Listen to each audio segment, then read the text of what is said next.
The street looked calm, like a picture on a postcard. Lawns were trimmed, hedges were neat, and sprinklers clicked in soft rhythms each morning. Children rode small bikes in the evenings. Dogs went on friendly walks. Cars drove slowly because the speed bumps made everyone gentle. It was the kind of neighborhood where people waved from their driveways. That calm was the first thing anyone noticed. The second thing, if they stayed long enough, was the rules.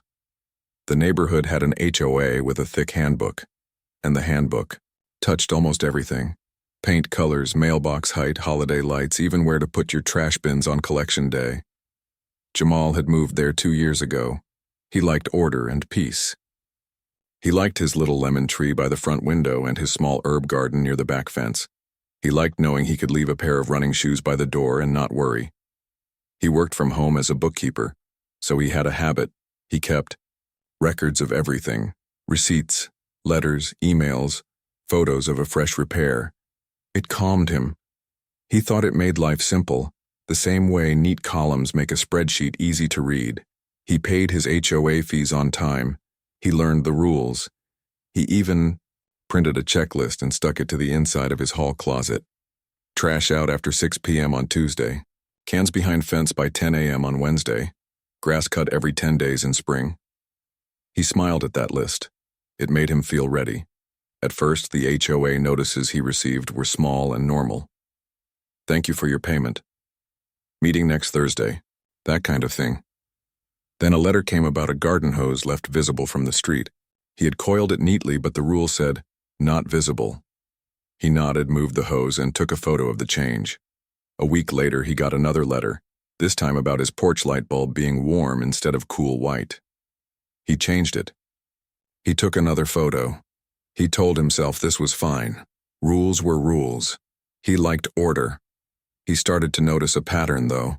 A white pickup would slow past his house more often than other houses. A clipboard would rest on the driver's lap. The driver was a woman with tidy hair and quick eyes. She was a board member, everyone knew that. People called her the HOA Karen behind polite smiles, but they did not say it to her face. Her real name was on emails and meeting notes. She spoke sharply at meetings. She liked measurements, dates, and words like compliance.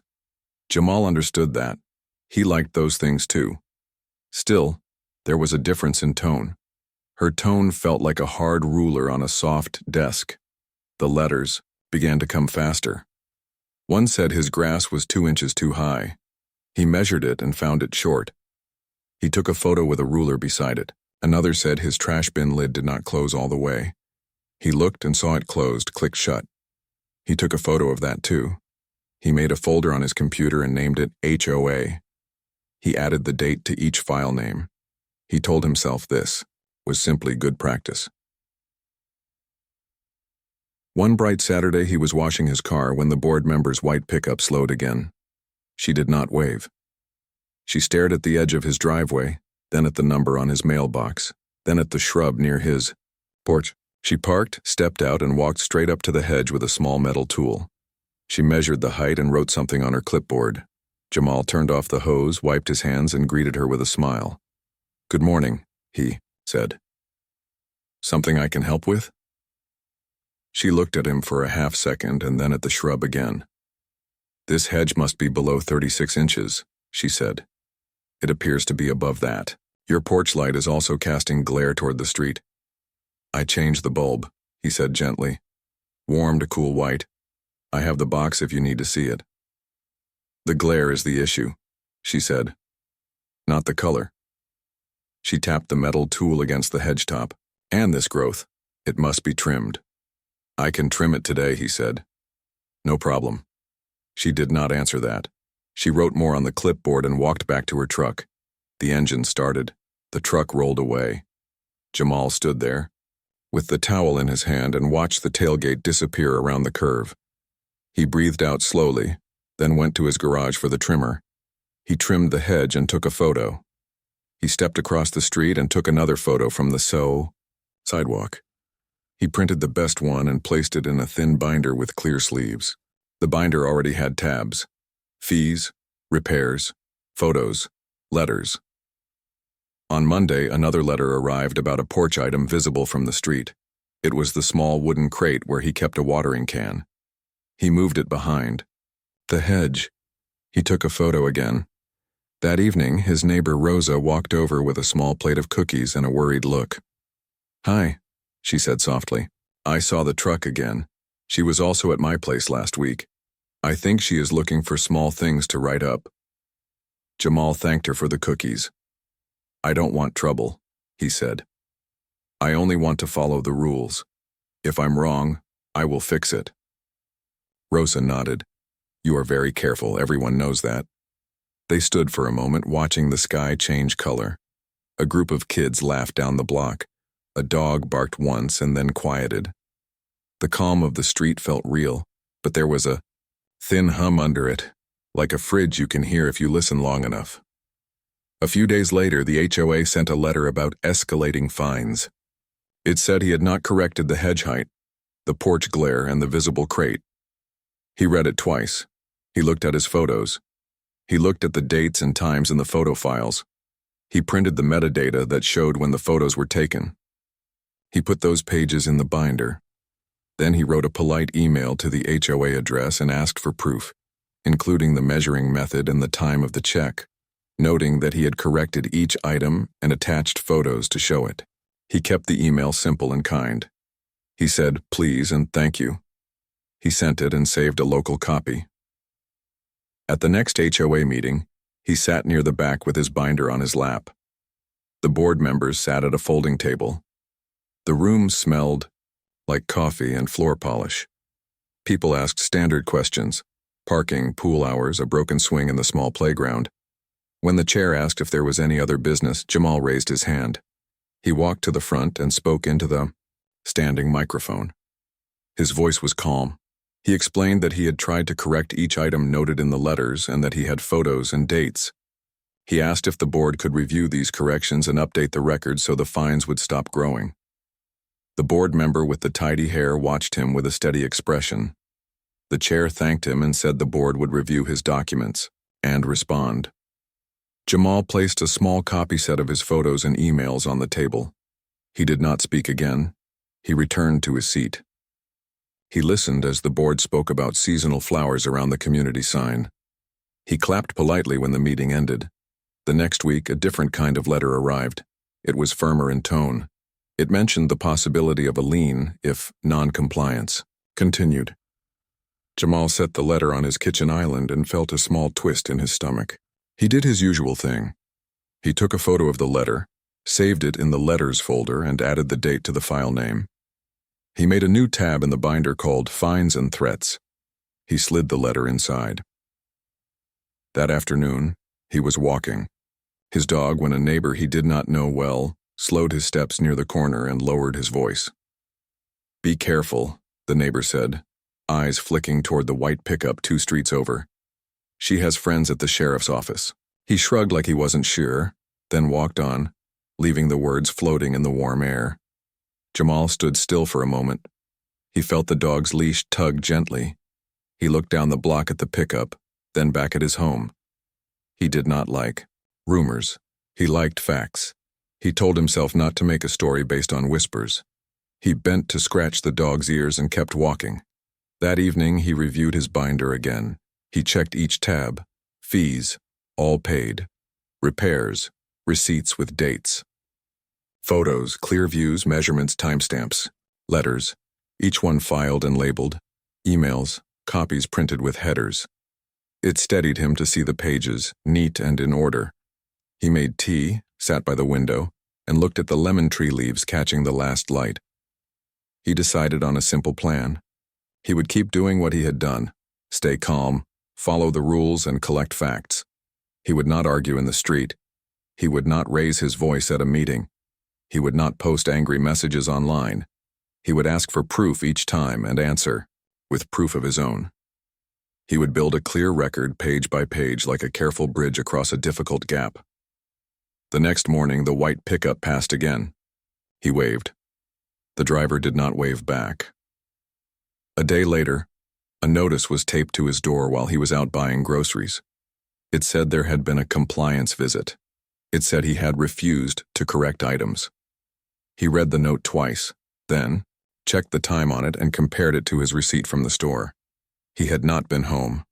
He took a photo of the note on the door, then another photo of the clean porch from the street. He added both to his folder. He wrote a short email. I was not home during the time listed. Here are photos from this afternoon, please advise. He kept it polite. He sent it. Later, as the sun lowered, he saw Rosa again. She brought him a small newspaper clipping about public records. You should know you can ask for things like visit logs, she said gently.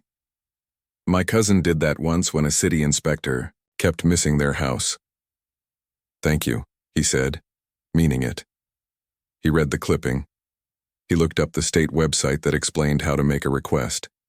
The pages were friendly and clear. He bookmarked TIU. The next week began with small noises and big feelings. A leaf blower hummed down the street. A lawnmower rattled somewhere behind the houses. A delivery truck stopped, then moved on. Jamal tried to stay with his routine. Morning walk with the dog, coffee, work in neat rows of numbers, lunch at the same time each day. But his eyes kept going to the window. He watched for the white pickup without meaning to. He reminded himself again and again to breathe slowly and to do the next right thing. On Tuesday afternoon, he found a new letter in his mailbox. The word final was in bold at the top. It said he had not corrected the same 3 items he had corrected weeks ago. It added a new note about yard decor because a small wind chime hung near his porch. He held the letter under a bright lamp, read it twice, and set it down flat on the counter.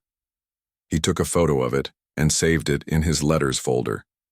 Then he took a photo of the wind chime from the sidewalk. It was small, not flashy, and it did not make noise unless the wind was strong. He filed the photo with the day and time in the file name. He wrote a calm email asking for the measuring notes, the visit times, and the exact rule number about the chime. He added 3 pictures that showed his corrections. He clicked send. He exhaled. That night, around 10:30, his doorbell rang. It was a firm ring, not friendly. He checked the peephole. A sheriff's deputy stood on the porch with a flashlight. The beam danced across the siding. Jamal opened the door halfway and kept the chain on. He was polite. Good evening, sir, the deputy said. We received a call asking for a wellness check. On me? Jamal asked, surprised. I am fine, thank you. Who called? I don't have that info, the deputy said. Can I come in and look around? Jamal kept his voice calm and steady. No, thank you. I am okay. Is there a case number? The deputy's light moved from the porch light to the hedge and back. We just need to confirm you're okay. I am, Jamal said. I can show my ID at the door. And please, may I have your name and badge number? Also, the call for service number for my records. The deputy took a breath and read his name and badge number from his chest. He gave a call number. He did not push. Jamal thanked him for his time, wished him a safe night, and closed the door. He wrote the details on a sticky note and placed it on his binder. Then he opened a simple notes app and typed the date, time, and the deputy's information. He saved it and backed it up to the cloud. In the morning, he filed a public records request to the sheriff's office. He asked for the call for service log, the origin of the wellness check if allowed by law, and any body cam or dash cam footage from that visit. He also asked for radio traffic from 5 minutes before and after the call. He wrote in plain words, checked his spelling, and sent it. 2 days later, he was driving home at twilight. The sky was the color of the inside of a shell.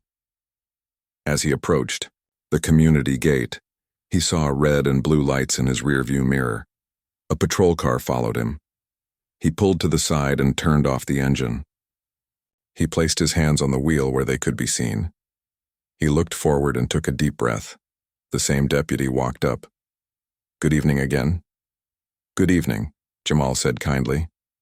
I observed a rolling stop at the sign back there, the deputy said. License and registration, please. Jamal handed them over. He asked, May I know if your body cam is on? It is, the deputy said. Thank you, Jamal replied. He did not argue about the stop. He did not raise his voice.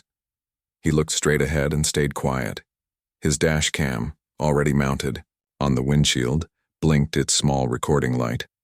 After a few minutes, the deputy returned. He gave a warning instead of a citation. He spoke in an even tone. "Drive safe," he said. "I will," Jamal answered. He waited until the patrol car moved, then drove home slowly. In his garage, he sat for a moment with his hands on the steering wheel. He could feel his heart steady and strong. He got out, went inside, and wrote down the time of the stop, the location, and the words, "Bodycam was on." He saved the note. He added it to his growing timeline. He emailed the sheriff's public records desk again, adding that stop to his request. That weekend, the HOA board posted a notice about a violation hearing for a group of residents. Jamal's name was on the list. The meeting would be in the small community room near the pool. He prepared the same way he always did. He printed his photos again with clear labels. He printed the section of the HOA rules that matched each item. He clipped everything together with tidy binder clips. When he arrived at the lot, he saw the white pickup parked near the door. He also saw a patrol car idling in the far corner. The deputy was inside, looking down at something in his lap. The board member with the tidy hair stood outside the room, for a moment, speaking softly into her phone. She glanced across the lot and seemed to nod in the patrol car's direction. Jamal did not jump to conclusions. He simply noted the time on his watch, took a brief photo of the lot from public space, and walked inside. The hearing felt quick and cold. Residents sat in folding chairs. A board member called names. People spoke for a minute or two each. Some were nervous. Some were upset. Jamal waited his turn. When they called him, he stood and spoke clearly. He showed his photos and the rule sections. He asked that corrections be recorded and fines removed. He was polite. The board member with the tidy hair did not look at his photos long. She said the board would deliberate. He thanked the panel and sat down. After the meeting in the parking lot, he saw the board member walk close to the patrol car window. She leaned in and said something short. The deputy shook his head once. Jamal could not hear. He did not try to get closer. He did not want a scene. He walked to his car, sat down, and wrote a small note on his phone. Board member spoke to deputy after hearing. 7:42 p.m., lot near pool. He saved it. That night he wrote to a local reporter. He had heard of this reporter from Rosa. The reporter was known for public records work and calm stories about city processes. Jamal introduced himself in 3 clear lines. He described the timeline, letters, photos, wellness check, traffic stop, hearing. He attached 1 page with dates and times, and 1 photo that showed the measuring ruler beside his hedge. He asked for general advice on how to request records in the right way. The reporter wrote back the next morning. The message was short but kind. It included a line about the state law and a simple template. Ask for CAD logs, computer-aided, dispatch, call for service entries, and Bodycam for specific date and time windows. The reporter suggested asking for audio, video, and any associated notes. The reporter also said, "Keep everything polite and factual. You're doing this right." Jamal felt a small strength spread in his chest when he read those words. He sent a new, more complete records request. He included exact windows down to the minute for each event he had logged. He asked, where allowed, for the caller category on the wellness check. He also asked the HOA again for inspection times and any photos they took. The next day, another letter came from the HOA. It did not mention his hearing. It added a sentence about a possible lien date if fines were not paid by the end of the month. Jamal set the letter on the counter and looked out the window at his lemon tree. He felt worry in his stomach, but worry did not control him. He did the next right thing. He emailed a small local legal aid clinic. He asked for a brief consult about HOA procedures. He sent scans of his letters and photos. He did not expect full help. He only wanted to check if his record-keeping and requests made sense. A volunteer attorney wrote back 2 days later. The note was practical. Check your CC&Rs, covenants, conditions, and restrictions. Many require a cure period and a good faith reinspection before fines escalate. Send a certified letter citing the sections. Jamal opened his binder to the CCNRs. He found a section that said residents must get a clear chance to fix a problem before fines increase. He highlighted it. He typed a short, kind letter to the board. He cited the section numbers. He attached photos with timestamps. He asked for written confirmation that corrections were recorded and fines paused. He printed the letter and mailed it certified. He kept the receipt and a copy of the signature return card when it arrived. He placed both in his binder under a new tab, Certified Mail. He also bought a small doorbell camera. He installed it with careful steps and connected it to cloud storage. He checked that the angle covered the porch and the walkway. He tested the sound. He tested the motion alerts. Then he checked his dash cam settings and turned on auto-upload when the car connected to his home Wi-Fi. It made him feel calm to know that if something happened, the record would save itself while he slept. One afternoon, while he was jogging around the block, the patrol car rolled beside him for a few seconds, then stopped. The deputy stepped out. "Afternoon," he said. "Afternoon," Jamal replied. He slowed to a walk and kept a little distance. "Just checking in," the deputy said. "Got another call about you." "I am just jogging," Jamal said kindly. "Okay," the deputy said. He looked down at his chest and pressed a small button. "You mind giving me your name and address again?" Jamal gave his name and pointed to his house on the next street. He spoke respectfully. He did not joke. He did not argue. The deputy nodded, said, "Have a good day," and returned to the car. The entire exchange lasted less than a minute. Jamal, why? The first email that changed everything did not look special. It had a plain subject line, a short greeting, and one link. Jamal clicked it and watched the little circle turn as the page loaded. Then a video window opened. The image showed the community center parking lot the night of the violation hearing. The timestamp glowed in the corner. He could hear air moving and the soft rattle of keys. The camera tilted as the deputy sat in his patrol car. The lot lights made soft pools on the pavement. For a moment, nothing happened. Then the board member with the tidy hair stepped into view near the driver's window. She leaned down. Her voice was low, but the tiny microphone on the deputy's vest still heard more than she expected. "It keeps coming back to the same house," she said. "We need this problem gone. I've already helped the community fund this month. Surely, there's a way to clear this up." The deputy's voice was quiet. "Ma'am, we have to follow procedure." There was a small pause. Shoes shifted on pavement. Far away, a filter pump by the pool hummed. "I understand," she said, "but we need real action, not warnings.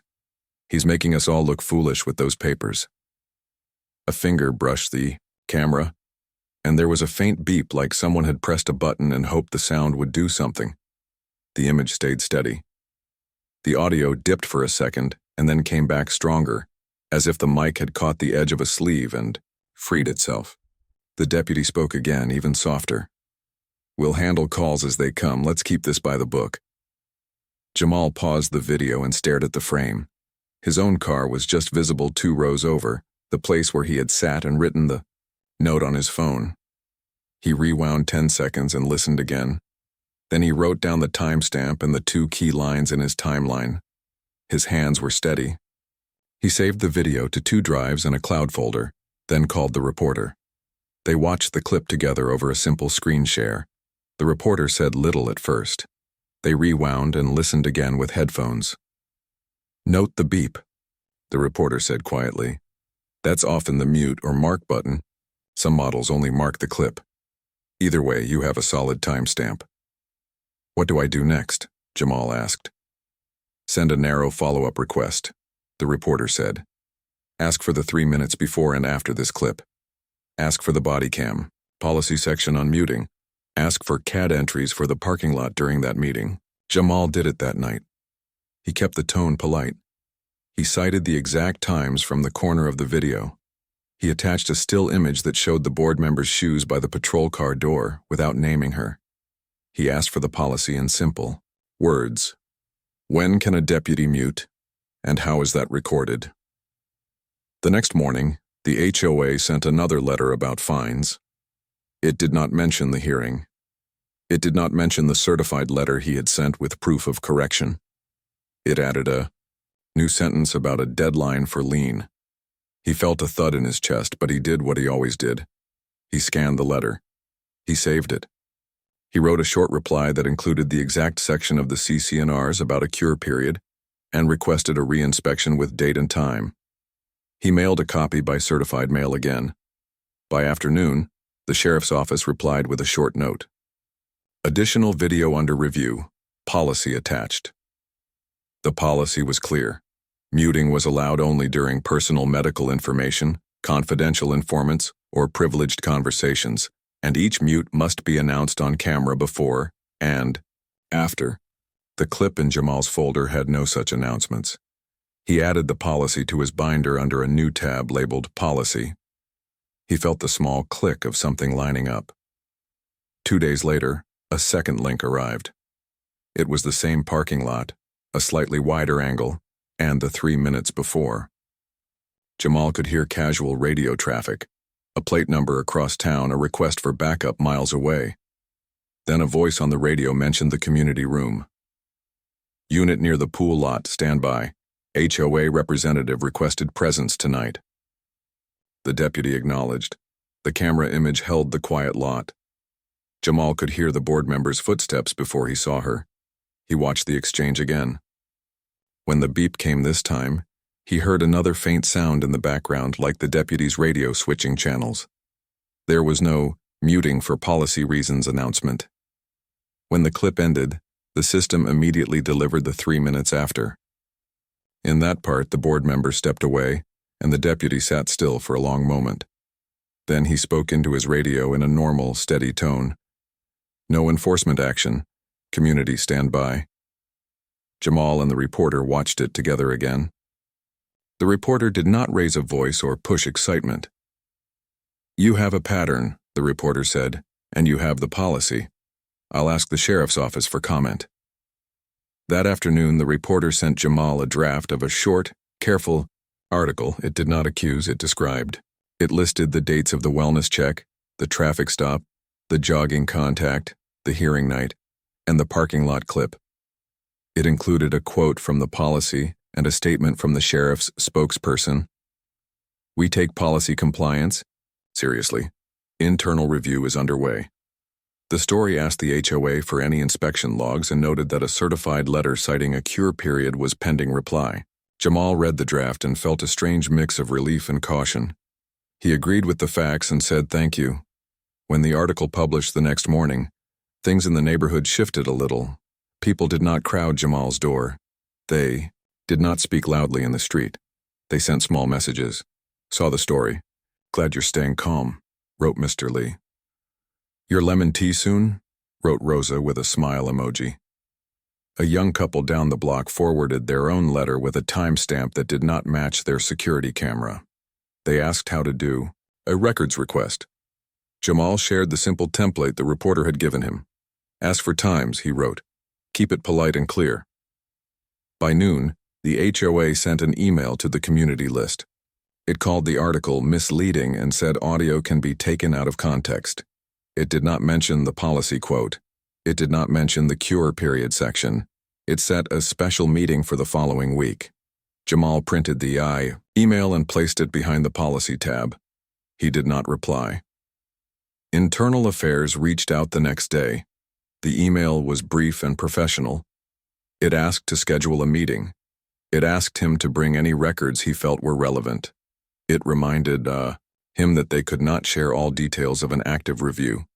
He wrote back and offered 2 times. He set the binder by the door.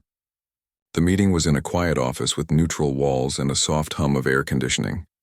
2 IA investigators sat across from him. Their questions were calm. They asked for dates.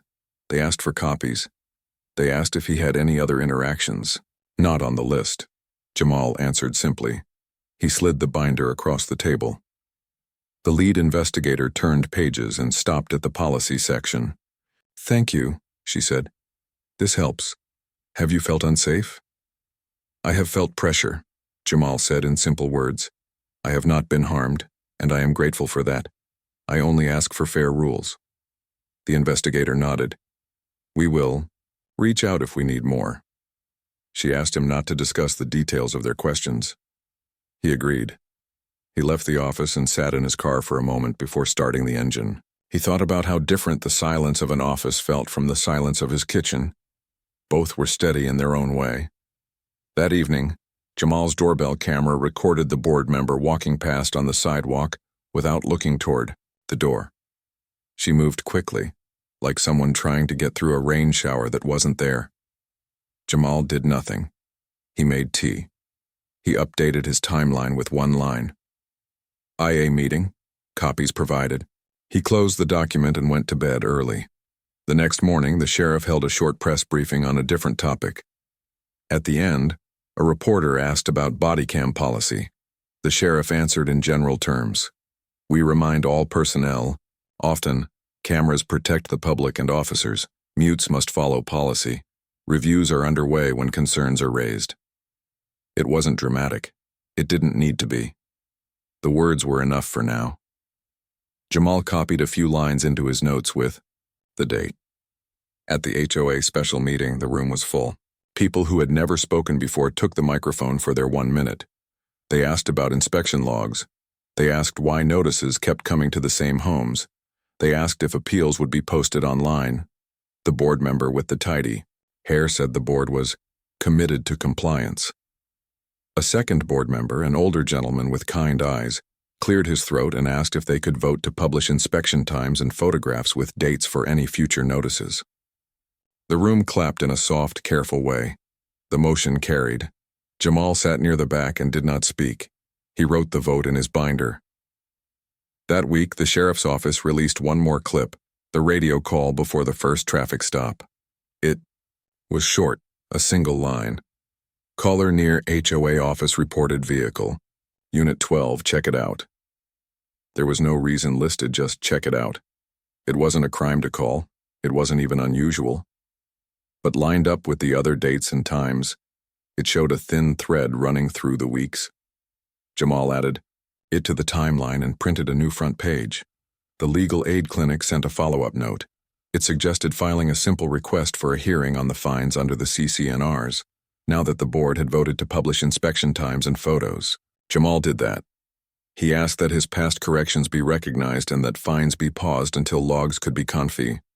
The week after the article, the air felt different on Jamal's street. It was not loud.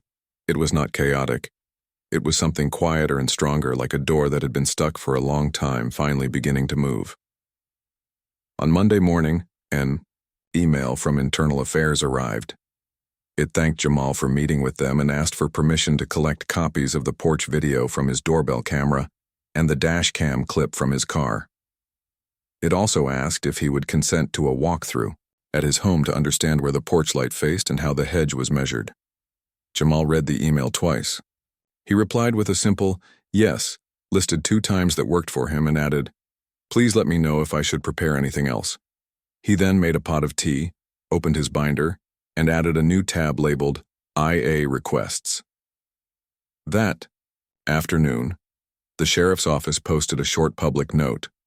"We are reviewing body-worn camera use related to recent community concerns. While that review is underway, the deputy involved will be assigned to non-field duties." The statement did not use big words, it did not point fingers, it said enough. Jamal copied the note, printed it, and placed it in his binder under policy and updates. He took a breath, long and even, and went back to his bookkeeping work. By evening, neighbors were different too. They did not crowd, they did not gossip loudly, they did small helpful things. Mr. Lee set a bag of stamps on Jamal's porch with a note, "For your certified letters." A young mother from 2 houses over forwarded a PDF of her own inspection notice that showed a timestamp right in the middle of the school pickup hour when she was not home. "How do I ask for the log?" she wrote. Jamal sent her the template and told her to ask for inspection photos, time of visit, and measuring method, the same way he had done. On Tuesday morning, the HOA called an emergency board meeting. The room was full before the start time. People sat on the floor. Some stood along the walls. The chair began with a calm voice. We want to hear your concerns and fix what needs fixing. The board member with the tidy hair spoke later. She said inspections were important. She said rules protect property values. She said the article had created confusion. Her voice was steady, but her eyes moved quickly as she spoke. An older gentleman on the board lifted a hand. With respect, he said, we should vote tonight to publish inspection logs, date, time, and photos, for any notice sent after today. We should also offer re-inspections at no cost when a resident shows a correction. The room clapped softly. The chair called for a vote. Hands went up around the table. The motion passed. Jamal did not speak in that meeting. He watched. He wrote down the time the vote was taken. He added it later to his timeline with a short note. Transparency on logs approved. After the meeting in the parking lot, small groups formed. Some residents shared their stories in low voices. Others took copies of a simple one-page sheet the legal aid clinic had sent, titled, Your HOA Rights at a Glance. Jamal tucked 2 copies in his binder. He walked to his car and noticed the lot felt lighter than other nights, as if the ground itself had unclenched a little. The next day, the reporter called. IA will not share their interviews, the reporter said. But they did confirm they pulled radio logs, CAD entries, and all Bodycam clips for the dates you listed. They also requested the deputy's training record on body-worn camera policy. The reporter then said something simple and important. This is moving. It is slow, but it is moving. Late that afternoon, a new email from the sheriff's office landed in Jamal's inbox. It contained 2 items. The first was a written copy of the Bodycam policy section on muting, the same one Jamal had printed, but now with a signature page showing that all deputies had acknowledged it during training in the spring. The second was another video link, more minutes from the parking lot camera, this time continuous from the moment the deputy parked to 5 minutes after the board member walked away. Jamal clicked the link and watched. The camera sat still. The lot lights buzzed. There was no private medical conversation. There was no confidential informant. There was only the soft sound of a breezy night and the brief exchange already seen, including the little beep that had not been followed by any spoken mute on or mute off statement, as policy required. Jamal wrote, no announced, mute beside the timestamp and added a small star. The sheriff's spokesperson sent a short comment to the reporter that evening. We do not prejudge findings. However, policy reminders will be delivered to all units this week, and additional training will be scheduled. The reporter included that line in a second article that focused on policy, not personalities. The piece showed screenshots of the policy page, with personal signatures blurred, explained in simple terms what announce before and after muting means, and ended with a clear sentence. Cameras protect everyone when used as written. Thursday brought something new from the HOA. An email to all residents stating that all fines for notices issued in the last 60 days would be paused while inspection logs were compiled and published. The message also invited residents to request no-cost re-inspections. It was not an apology, but it was action. Jamal printed the email, placed it under his HOA Actions tab, and felt a weight lift a little from his chest. That same day, Internal Affairs came to Jamal's house for the walkthrough. 2 investigators arrived in a quiet sedan. They wore simple clothes and carried notepads. We appreciate your cooperation, the lead investigator said. They stood on the sidewalk and looked at the porch light, then at the hedge, then at the distance from the mailbox to the curb. They took a few measurements. They asked if the doorbell camera time matched his computer clock. Jamal showed them the app. He did not talk too much. He answered what was asked. Before they left, the investigator said, "We will follow the facts where they lead." Jamal nodded. He liked that sentence. Facts have their own steady legs. Friday, afternoon, the district attorney's office released a brief note. We have received materials related to body-worn camera use and are reviewing them for any possible policy or legal concerns. This review does not assume wrongdoing. Jamal did not cheer. He did not post online. He printed the note and added it to the binder. In the evening, the doorbell rang. It was Mr. Lee with a small cardboard box. Inside was a simple handheld ruler that extended with a metal tape. "For your hedge," Mr. Lee said, half joking, half serious. Jamal laughed softly and thanked him. They talked on the porch about small things, the weather, the dogs, a new child on the block learning to ride a bike. It felt good to speak about normal life again, even for a short time. Over the weekend, more neighbors asked for help with records, requests. Jamal made a one-page guide on his computer with 3 sections: what to ask for, how to be specific, and keep it polite. He printed a stack and left it in a clear folder by his front door with a sign that said, "Take 1. He also created a simple shared spreadsheet, names optional, where neighbors could list the date and time of any inspection or contact, so patterns could be seen without anyone raising their voice. He kept the sheet neat and clear. He believed in the power of a clean line of dates and times. On Monday, the HOA posted the first set of inspection logs on its website. The page was plain but useful: address, date, time, rule cited, and a small thumbnail of any photo taken. Jamal scrolled. He saw his address listed with dates he recognized. He clicked the thumbnails. The photos were not sharp. 2 were taken from far away. 1 had a timestamp that did not match the letter he had received. He took screenshots, labeled them with the file names shown on the site, and placed them in his binder. He did not rush to accuse. He simply lined them up in his timeline. The legal aid clinic called that afternoon. With the fines paused and logs posted, the volunteer attorney said, "You can request a formal hearing to clear your record and remove the lien threat. Send a letter that lists each correction date next to each notice date. Ask that the board acknowledge them in writing." Jamal drafted the letter, attached his photos with dates, and mailed it certified. He put the receipt in the certified mail tab and set a reminder to check for the return card. The reporter's second article had ripple effects too. A city council member asked the sheriff to attend the next council meeting to speak about body-worn camera policy. The sheriff agreed. The meeting was short on speeches and long on specifics. The sheriff walked through the policy line by line and explained the reason for announcing a mute. It tells the public when the record pauses and why. He ended with a promise. "We will reinforce this in training and in practice." Jamal watched the recording later and wrote 2 lines in his notes. Policy explained in public. Training promised with dates. Meanwhile, Internal Affairs requested one more thing: permission to review the automatic upload logs on Jamal's dashcam to confirm the timing of the traffic stop and jog contact.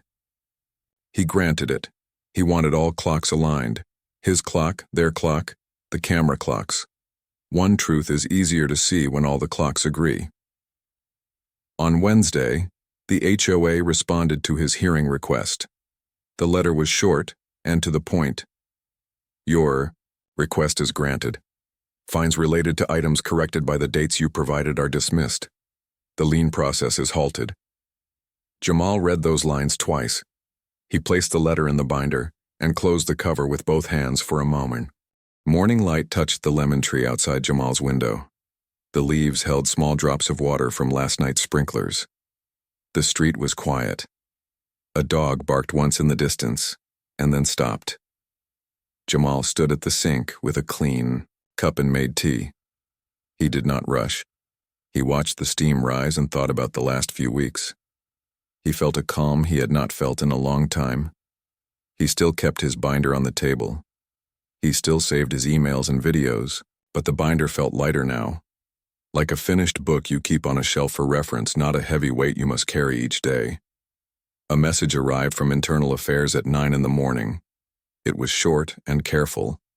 It said the review had closed. It said the deputy would receive formal discipline and training for body-worn camera policy mistakes. It said policy reminders were already in place for the whole department. It said the audit trail confirmed the moment when the button was pressed without any spoken mute on or mute off, as the rules required. It also said there was no record of any hidden plan beyond the calls in the parking lot talk. The words were clear and simple. The message ended with one more line. Thank you for your patience and your cooperation. Jamal read it twice. He felt no wish to celebrate in a loud way. He felt gratitude for steady work done in the right order. He printed the email and placed it in the binder under Policy and Outcomes. Then he sent a thank you note back to Internal Affairs. He kept his note short. He wrote that he appreciated their time and their respect. At noon, the sheriff held a small press update at the county building. Jamal did not go. He watched the recording later. The sheriff spoke calmly. He explained the rule about announcing any pause in recording. He explained why the rule matters, not because the public wants drama, but because a clear record protects everyone. He said the deputy would complete extra training and would be moved back to field duty when that training was done. He also said the department would publish a simple guide for the public on how body cameras work and how to make a record request. The most important sentence came near the end. Transparency is not a favor we give. It is a duty we owe. Jamal wrote that line in his notebook and underlined it once. The HOA also made changes. The board published a list of actions with dates. All inspection notices sent in the last 60 days were paused, then reviewed with photos and timestamps. Where the timestamps did not line up or the photos were unclear, the notices were removed. The board voted to post inspection logs online within 3 days of any new letter going out. They also added a free re-inspection process and a plain language appeal form that fit on one page. The board member with the tidy hair stepped back from inspection duties and later resigned from the board. The board thanked her for her past volunteer time. No one clapped. No one jeered. It was just a simple statement read in a calm room. A week later, the HOA sent Jamal a letter that said his fines were fully dismissed. The lien threat was removed in writing. The letter also said, "We acknowledge your corrections by date and time as listed." The words felt clean and final. Jamal put the letter in the binder. He sent a short reply. Thank you for confirming. He also sent a second message to the board chair. He offered to share his one-page guide on requests and timelines with the new resident committee. The chair accepted at once and asked if he could help train volunteers on how to line up dates and files. Jamal made a simple slide deck at his kitchen table.